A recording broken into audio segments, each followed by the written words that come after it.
Welcome to the Future is Freelance podcast, brought to you by Zolo, the operating system for the solo economy. Every week, we're serving up an audio cocktail of expert tips, inspired insights, and stories from the frontiers of freelancing to help you grow your borderless business to new heights and live life on your own terms. So kick back, grab a snack, let's get started. In today's episode, I talk to fellow freelancer and fellow tech storyteller Jennifer Riggins. And Jen is someone I've known a long time and I've learned a great deal from over the years. And one of the things that you're going to learn today is how to really optimize your LinkedIn presence. I thought I got my LinkedIn sorted, but I was going through this interview taking notes, and I strongly suggest you grab a pen or your favorite note-taking app, because I guarantee you will come out of this one with a to-do list if LinkedIn is important to you. And as a solopreneur, LinkedIn really should be important to you. So prepare to have your mind exploded with information about how LinkedIn search works, how to use groups, how to use testimonials, how to use featured content, and a million other things. Enjoy. So welcome, Jen. Please tell us a little bit about yourself, your career, and how you ended up doing what it is you do today. I mean, it's even funny to call it a career. I have been a working writer since 2003 and in tech for, I guess, at least 10 years, I think. Mm-hmm. If I was to say where it started in the tech field, I'm not sure if it was just applying for something on Upwork that led to a SaaS job, or a friend, one of my oldest friends who lived 3 doors down from me growing up, who has an actual proper degree and master's in journalism from Columbia. She had said a blog she was writing for Smart Planet, which was an innovation blog that was eventually bought by ZDNet, so you can still find the articles. But she said they were looking for someone in Spain. I was an illegal immigrant in Spain desperate for any money. Mm-hmm. So it was good pay because it was money. And so that was really fun. And I wrote over 200 articles just for that about different aspects of innovation, which is, let's be honest, usually technology, not always. My most popular article, I think, was about porn. Erica Lust, who is a feminist porn director from Spain and is amazing. But with a name like that, what are you going to do with your life? And since then, I've been probably since the last 5 years in deeper and deeper tech, for more of a developer audience in a way, but I've never coded a day in my life. I am much more the culture side of tech and translating the impact of technology. And it's expanded, especially because of the Rona. Are we still calling it the Rona? I don't know. Oh, call it what you like. Into the pandemic, I have expanded much more into hosting and podcast hosting and other online media. And I guess the other side of what I've always done is community building. So something somewhere has been an aspect of that. So it's all integrated together to be this fantastic career. As career is such a weird word for me, but as a freelancer, because I'm not. Yeah, but it is a career. I'm not trying to have a career, because a career sounds like you're trying to move up and be C-level or reach these. It's just different, especially because I'm in tech. I can just naturally, the market raises my price and I can keep raising my price. So, and there's a huge demand, and I cannot stress this enough, and I'll include something for the show notes, my plea that we need more tech storytellers. Tech is the future, and the future is screwed if not everyone is involved in the creation of it and not everyone understands it.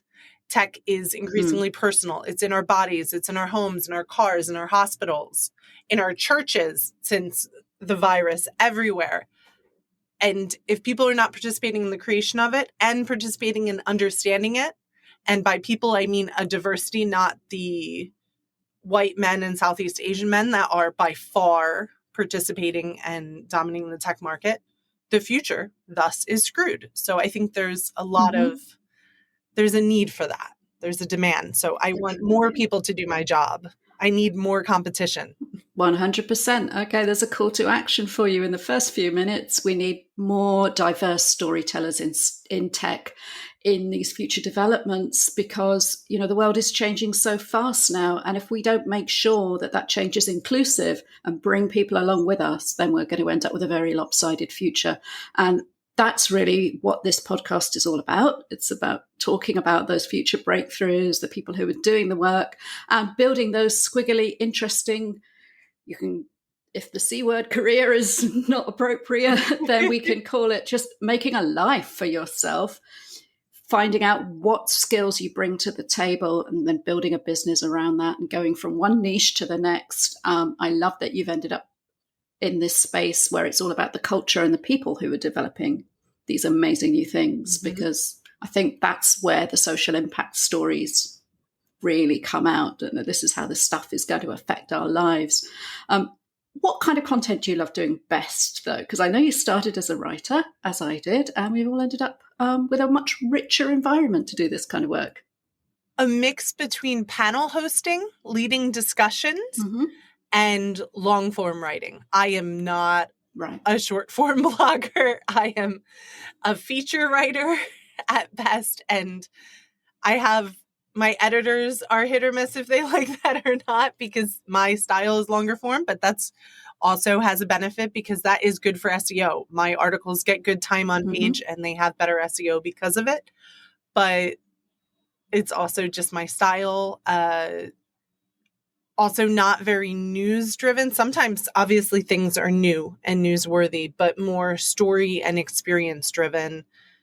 And everything I'm doing is about asking people questions and then translating what they're saying, whether it's translating it back to a camera at an event or if it's translating in a long form over 1,000 words article. Yeah, it's all storytelling at the end of the day, isn't it? And I think you've really zeroed straight in on what makes common ground across all these different media, is if you get to the heart of the story and the people and how it affects people. It doesn't really matter whether you're writing or podcasting or chairing a conference or all the different things that I know that you do. And that's enabled you to build a really strong personal brand and niche. And it's something I've always admired about what you do, because we've known each other a long time. Just let listeners and viewers know that. And one of the things I really wanted to talk to you about, where I think you can really help Futurist Freelance viewers and listeners, is about how you rock LinkedIn. Okay. Because I've had a LinkedIn profile forever, but it wasn't until a few years ago when I became a full-time freelancer that I started to think about how to try and make it work for me and how to generate the right kinds of connections and comments and content. And it's wonderful now to have got to the point where opportunities are coming my way, but I had a lot of false starts along the way. And I learned a lot of this stuff from you. So I'd love it if you could share some advice and maybe let people know what's important now on LinkedIn, because I know they're always changing. Okay. Something cool about my job is that I get paid to write about cool topics. So I get paid for my own PR under my own byline. And if I do ghostwriting, I certainly charge more, and I would recommend anyone do that. So I would say 50% or 60% of everything is inbound to me. Everything. I don't post anywhere or for jobs or look for work or anything. I would say that's because of my brand on there, on different thought leadership sites. And the other 40 to 50% is because of LinkedIn. And this is funny because I'm only on LinkedIn and Twitter from a professional aspect. I put way much more effort into Twitter, but just because I guess I like it and it's part of my brand, things like that. But the output and benefits come from LinkedIn. And that's because LinkedIn is a very stupid search engine. So there are certain things you have to do. And Google, we have all these ideas of how Google's algorithm works. So SEO is kind of a guessing game, but LinkedIn, we know how it works. So LinkedIn, how it starts is your search engine's based on two things: your keywords, just like SEO kind of, and then the other is your network. So anyone that's on LinkedIn knows, you have your connections, you have your secondary connections, and then your connections. As each of these gets larger, so does your network.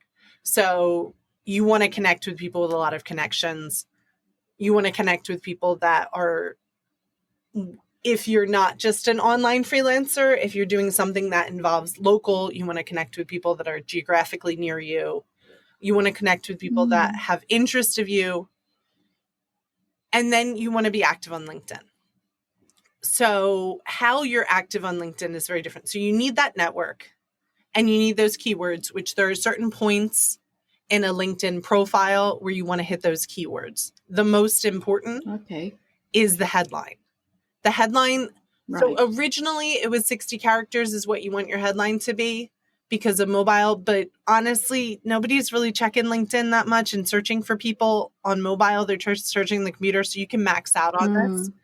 And you hit all those keywords in there of the different names. Like I have tech storyteller, but I could also be like B2B blogger, tech journalist. I want all of those names. Okay. LinkedIn again. And that's that little bit at the very top, just under your name, isn't it? When you're editing your profile, that's the headline to get right. Yes, absolutely. And to understand what it means by getting right, it's not just listing those keywords and those keyword titles, but understanding that LinkedIn is a very stupid search engine. I will not stress this enough, but that's good because you can benefit from it and take advantage of it. Okay. So how it works, and this is all freemium LinkedIn.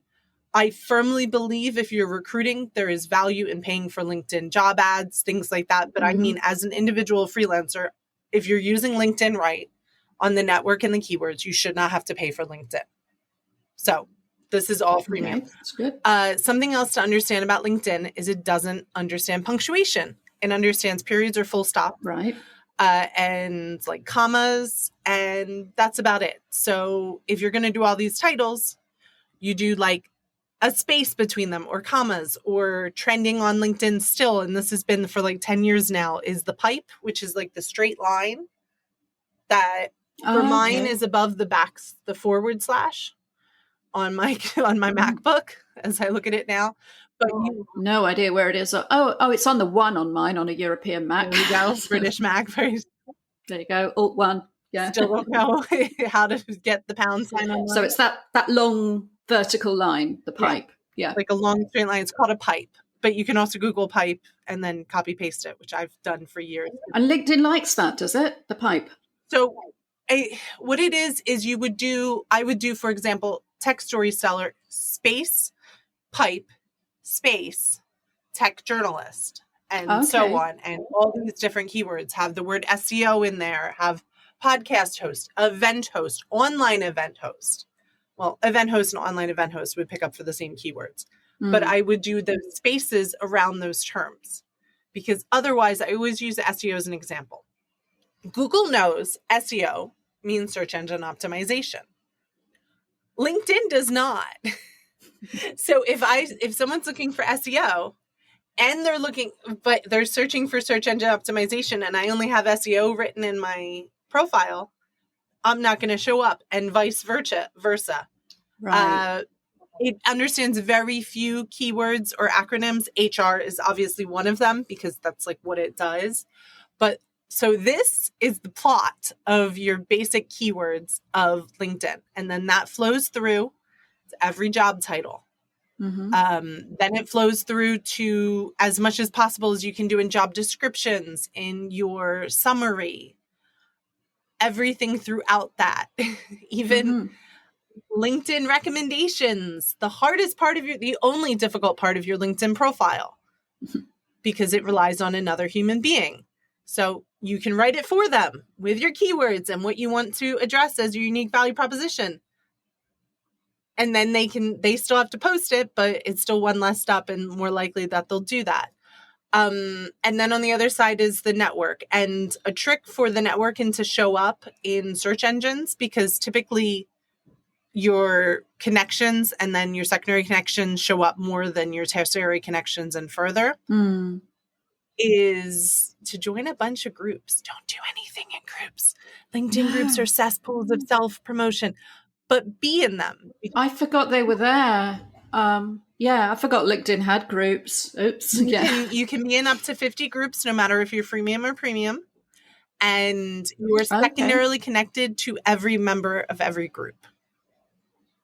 Aha. So it's the network effects that you want from being in the right groups. Yes. Got it. And here's another free trick is that LinkedIn will try to get you to use the premium, which is fair because, you know, I'm trying to make money at the business. Oh, yeah.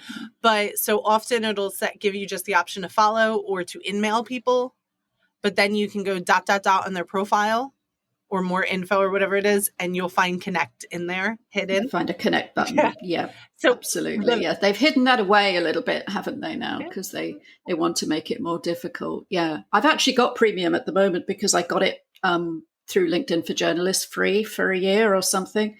And to be honest, I've not noticed any benefits that I'd probably go on paying for at the moment, and probably a higher volume of spammy messages.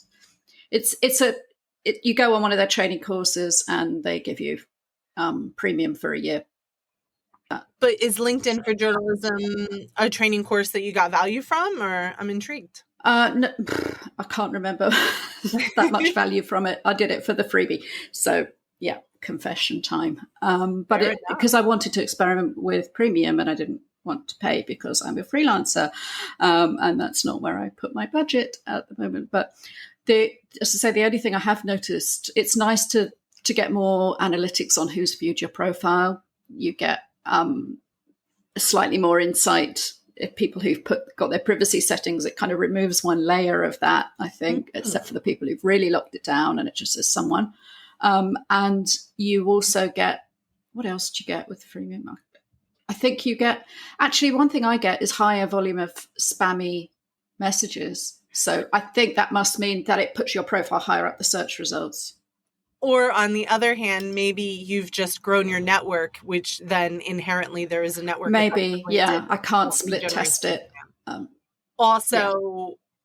There are a lot of tools now that automatically send lead generation. So in the last year, LinkedIn has become more spammy, but that's okay because you don't really have to check your messages either that much to be found.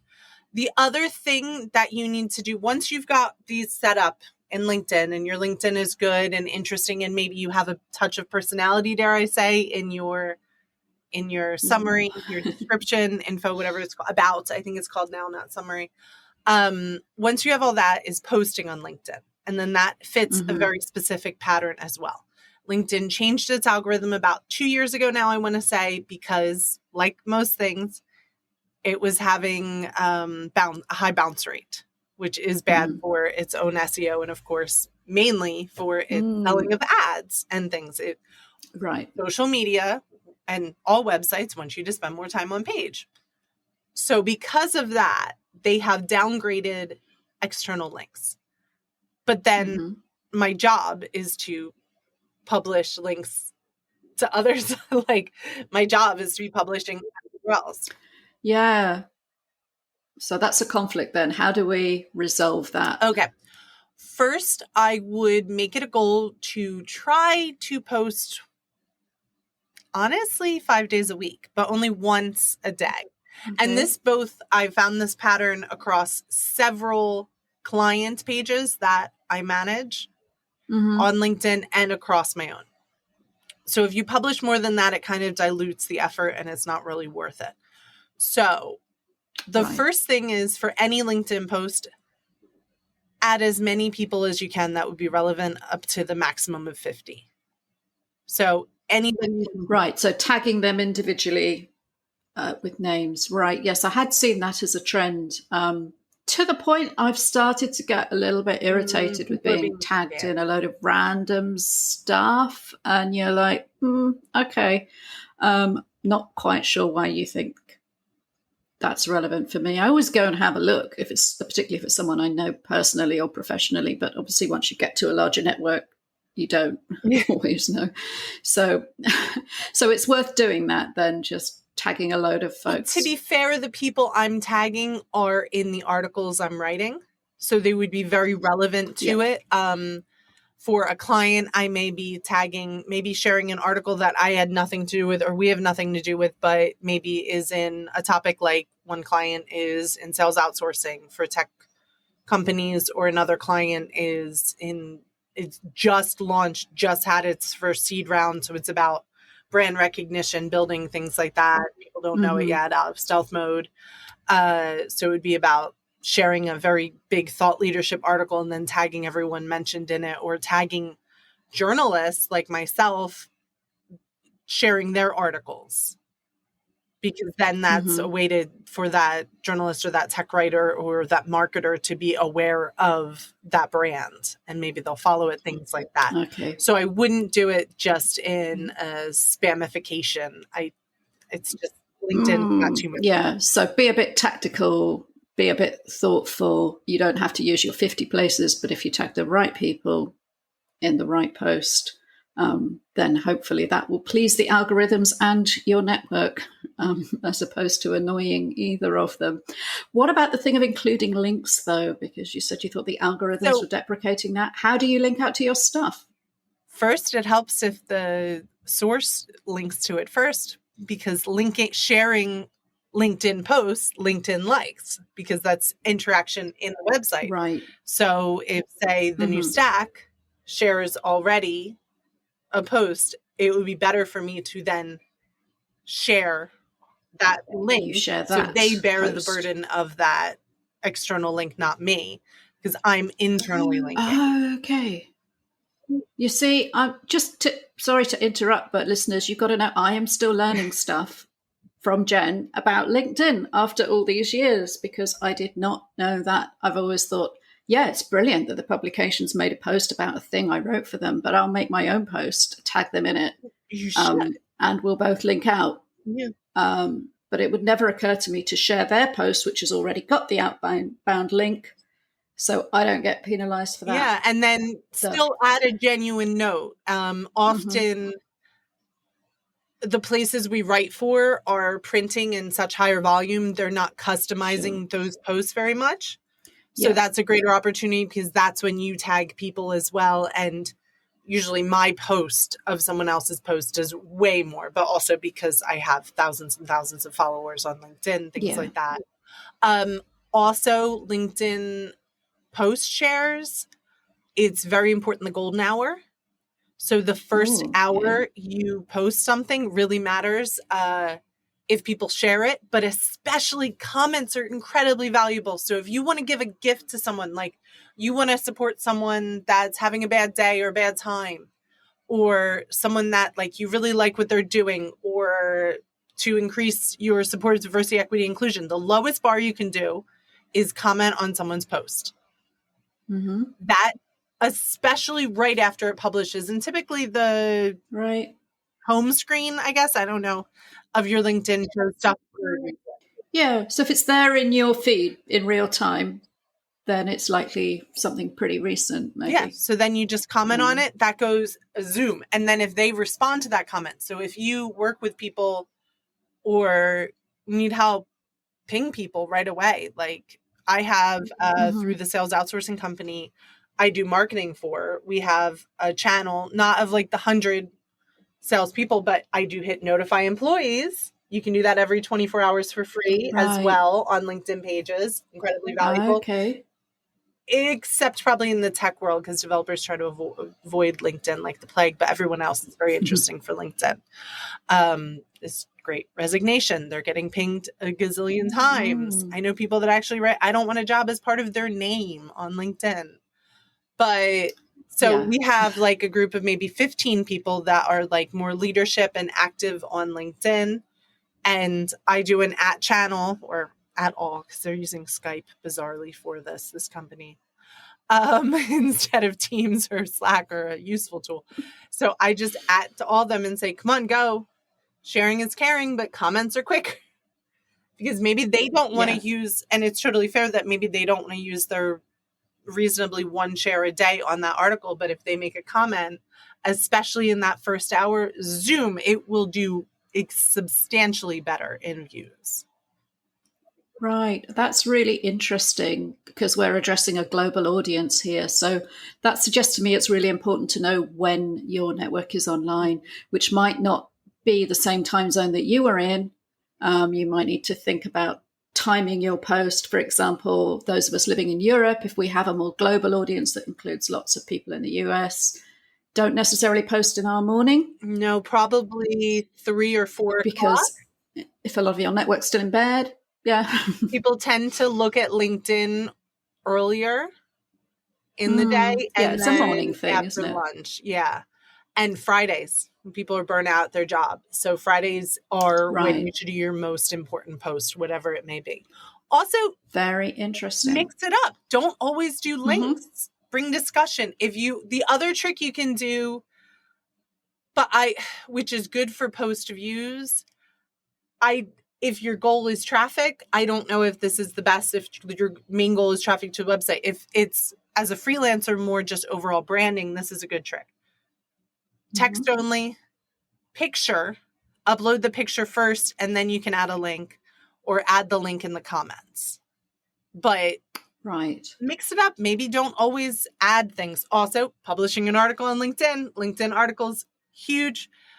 The only time where short articles work probably in any space. Like you can do 300 to 500 words article on LinkedIn and it does very well. Right. Okay. So if you don't think that you're a feature writer or a journalist, but you can get out 300 words about something, make a point, make one point well, compellingly, make a LinkedIn article. Or write a long article and split it up into 7 articles on LinkedIn. Yeah. Do a series, post it in a threaded. That would do very well. Really, this is gold dust, Jen. This is going to be so helpful for people. One thing I've noticed over the last year or so is that the job search on LinkedIn has got better. And for those of us who are solopreneurs and freelancers, we're not looking for jobs, whereas now it's much easier to search for contract opportunities. It's much easier to search without having to say where you are or where you want to work. I mean, how long did that take? It's ridiculous. Ridiculously long, but that is incredibly valuable that you can say you worked remotely. Yes, and that's the only opportunities you're looking for. Especially, I live in Spain, but I don't write in Spanish, so that was always a huge obstacle because I don't. Or a benefit. Yeah, it's just like my role. I offer a benefit to technical teams because traditionally, not always, but stereotypically, developers are more introverted, not as good at speaking out loud about themselves. So I translate, or they're segregated too far from the business. So I help them to find that business value. Similarly, you having an external perspective as an long-term immigrant in Spain could be very valuable as your personal brand. Definitely. I just don't want to be limited to searching for jobs on my doorstep because they're not going to be the right ones. And you have to sort of pick one location. Okay, well, it's, for a long time, I've been a Brit living in Spain and my business in Estonia. And it's, what do I put as my location? Because my Estonian's a lot worse than my Spanish, even though they all speak amazing English, thankfully. But we live in a global environment, so I'm really glad that LinkedIn appears to have finally woken up to that. And we're not searching by geographical radiuses anymore.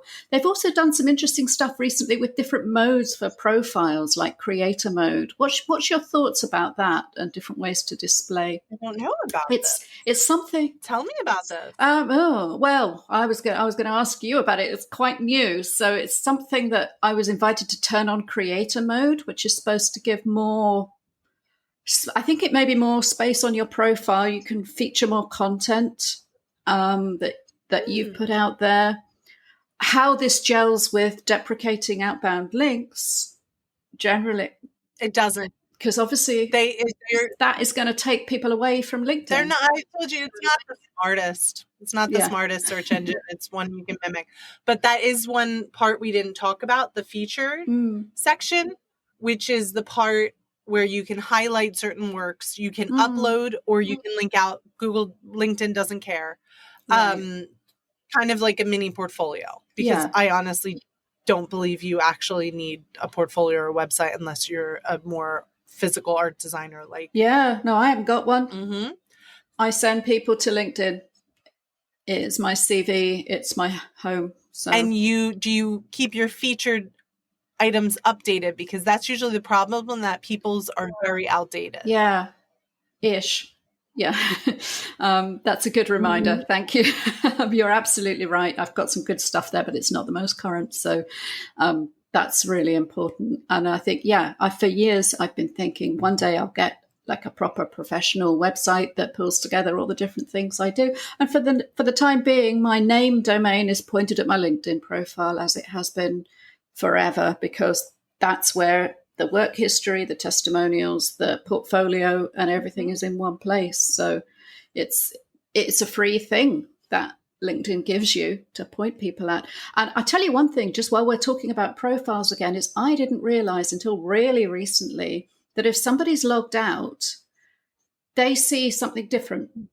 If they go to your profile, they see your whole description field instead of going straight to all your content and testimonials and things like that.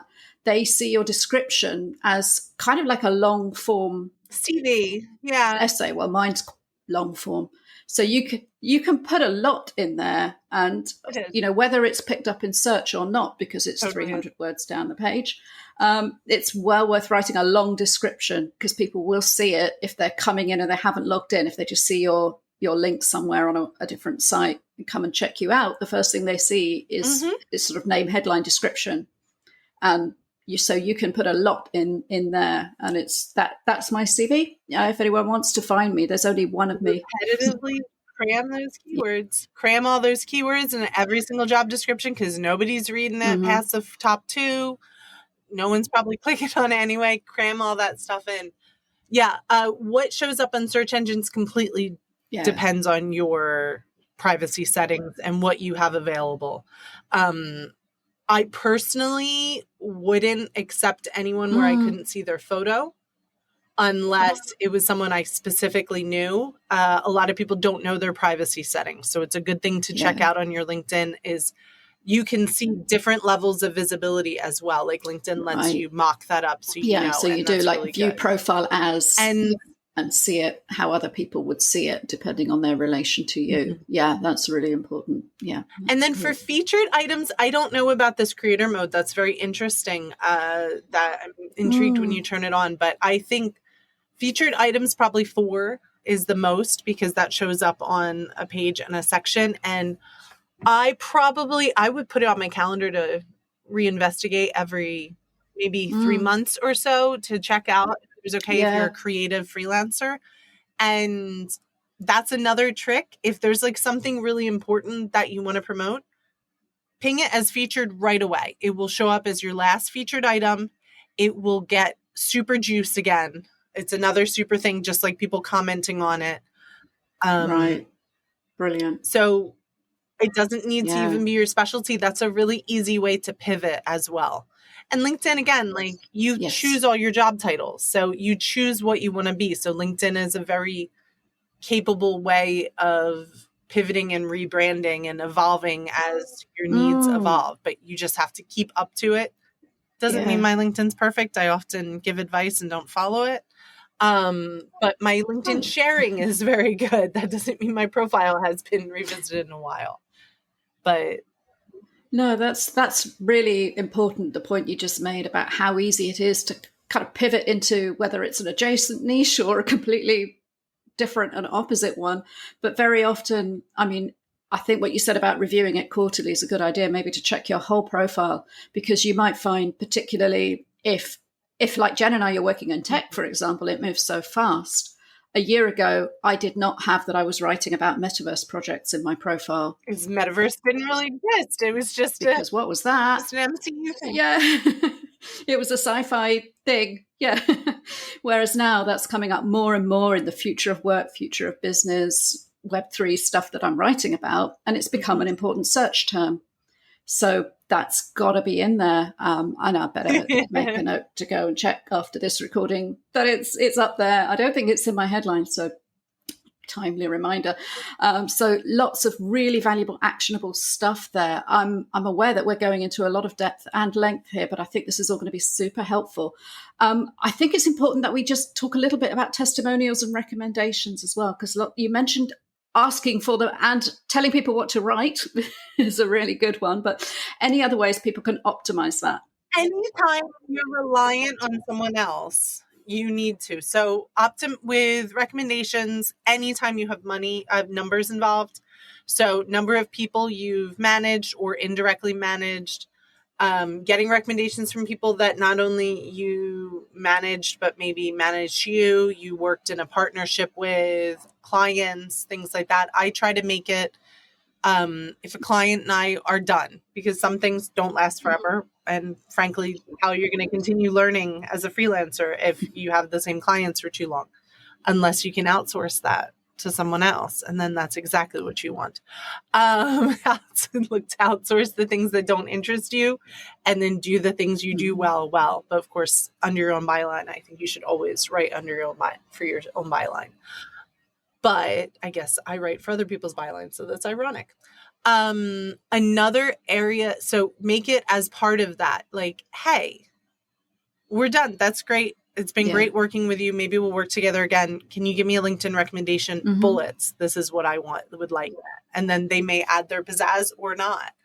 Another thing we didn't talk about that's a very stupid thing on LinkedIn, but something that really affects search results and is something most people have wrong because LinkedIn did it automatically for people a while ago, are the skills. They used to be called skills endorsements. Now they're skills. Okay. So that's like 50 words that you can get endorsed for, and you can set it. They're like categories, and you can pick your top 3. Your top 3 are most likely to be what are suggested to people. Other ones you add will help. Okay. So that has search benefit, does it? Because I seem to have skills that are very random that people have endorsed me for. In that whole realm of that SEO you're building or LinkedIn optimization. At some point, and I see a lot of people that like maybe when they set up their LinkedIn profile 15 years ago, being good at Excel was something that was novel still. And then they're ranking for that. So you really want to take that time and cater that and go through that, and then your top 3. So the top 3 are the ones most likely for them to recommend, and people click, and you can also get super points by doing that. There's also courses you can take with LinkedIn for free. Yeah. And it only shows up if you pass. Let me find Divya, a friend of mine and a mentee that does very well on this. Right. There aren't that many for the less technical roles. But for like things like SEO or more obtuse things, you can take a free LinkedIn test in. And let's see. So she has Git, Linux. She's taken more technical courses that like prove she has a past LinkedIn skill assessment is the proper term. And she has a bunch of these, which honestly doesn't say that you can do those things, but for a recruiter, it's a check because the recruiters often don't know those things. So it's another checkbox. And of course. So if you're job hunting, definitely worth doing. Going back to premium, that was the other thing that I am getting benefit from for premium is LinkedIn Learning. Obviously the longer courses there's so much there. If you need to, quite often if you search for how do I do something or training on, say, a software application, it'll point you at LinkedIn Learning. So there's good stuff in there as well. So it's worth checking out. Have you taken one? Are they good? I'm curious if they're valuable. Yeah, I've done a couple of things. Yes, definitely. So, it's worth exploring. And I'm not saying it'll be worth paying for premium just for that on its own. But if you do get a free crack at it, then do as many courses as you can. Or you can probably do a month free or something. So make it a month that you've got time to do training courses. And so I think we've covered an awful lot here, Jen. We've got so many. I hope people have been taking notes through all of this, or go back and listen again, because you've got actions here, folks. There are things you can do right now today, which will improve your life as a freelancer, because it means people will find you for the things you want to be found for, and you'll get the connections, you'll get the opportunities that you want via LinkedIn, and it's all there for the taking. So this has been incredibly helpful. What's next for you, Jen? What are you working on? What are you excited about? I'm more cautiously anxious for KubeCon, which by the time this publishes, I'll probably have already been to KubeCon Europe. It's my first mega conference in over 2 years. So that is going to be a culture shock at best, but at least they have very serious pandemic measures versus London, where I live, where there are none. And I am the lone person wearing a mask still on public transit, etc. However, I'm excited about that opportunity. I think also Erin Davies, a friend in Agile, one of the community areas I work in, that's a tech culture mindset thing. She had said, like, it's going to be, I think it's going to be exhausting because I've lived so much online now that it's switching back to an in-person event, which I think as a journalist is also going to be a lot more different because I won't get access to like closed captioning, which we should, because that's accessibility issues as well. It's a curbside benefit for the journalists. I won't have access necessarily to recordings to check quotes and stuff. So maybe my typing, like the practicality of typing, will have slowed down. So it's just a complete... That's so interesting. Yeah. Everybody's excited about the return of in-person events, and it's going to be amazing to see people. And I'm actually going to see you next week when you come to Spain. But I hadn't really thought about those journalistic issues, and seeing people in real life. Can you sort of point on the nose and tap through to see their profile, or are we going to be doing that to people when we walk up to them? That was something that I really wonder if we're going to see if the badges are going to have QR codes to people's LinkedIn again. The LinkedIn app has like a way you can do that. I wish you could just make phones kiss and add each other on LinkedIn, but that technology has never come up. But there is a way with a QR code in your phone, things like that. Honestly, as a journalist, I'd rather be a fly on the wall and then see the people I already know. So I'm not that interested in networking. No. I will meet the people. Like Divya is a great example. I've been kind of mentoring her for the last couple of years. We're actually going to get to meet in person. Brilliant. So that's amazing. The people I already know, I don't need to see people in person to be friends with them. No. Like I've lived abroad for 13, 14 years. My best friends, I talk to asynchronously all day long still. Yeah. And they are pretty much all American, like my very best friends. And then I have even my best friend here lives in Stevenage. So that's a mish. She doesn't really live in London. So the whole idea is I'm used to asynchronous communication and all. It will be exciting to hug those people I already have this relationship with. It's the other people that worry. You're not there to network. Yes, we do that online. That's why we have tools like LinkedIn, and bringing it back full circle. That's a journalist. Yeah, journalists are there to observe. Brilliant. And that's okay. And then privately ask questions, things like that. Or maybe I'll be hosting. Who knows? I'll pick up some hosting stuff. But that is, again, a strangely detached way, but a really fun way of communicating, things like that. So that is on my mind. And also, well, the thing I'm excited about is an airport, an airplane, and a hotel without my child. I mean, can you imagine? For the first time, like, and the warm weather, everything. Yeah, sun. And we'll be child-free. Excellent.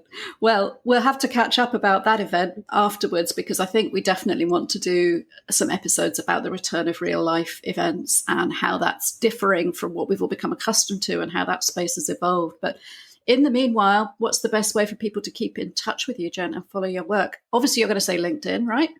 Of course, yeah, or Twitter. Both, I'm at JK Riggins. Having the same name for everything helps, and vanity URLs and things like that. And just to clarify, it's not in real life. Our friend Pilar Orti corrected me probably 2 years ago or more in person, because this is our real life too, what we're doing right now. Yes, this is real life. Absolutely. Yep. There are just so many different dimensions to real life. And it's been a pleasure having you with us on this one.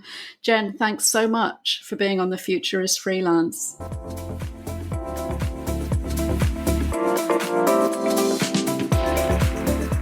You've been listening to the Future is Freelance podcast, brought to you by Solo.io, who offer compliance, taxation, invoicing and admin solutions for fiercely independent solopreneurs across the globe. From simply getting paid to launching a full EU-based limited company, Solo has you covered, thanks to Estonian e-residency and a superb suite of streamlined business software. If you enjoyed the show, please like, rate and comment, and subscribe to our feed wherever you get your podcasts.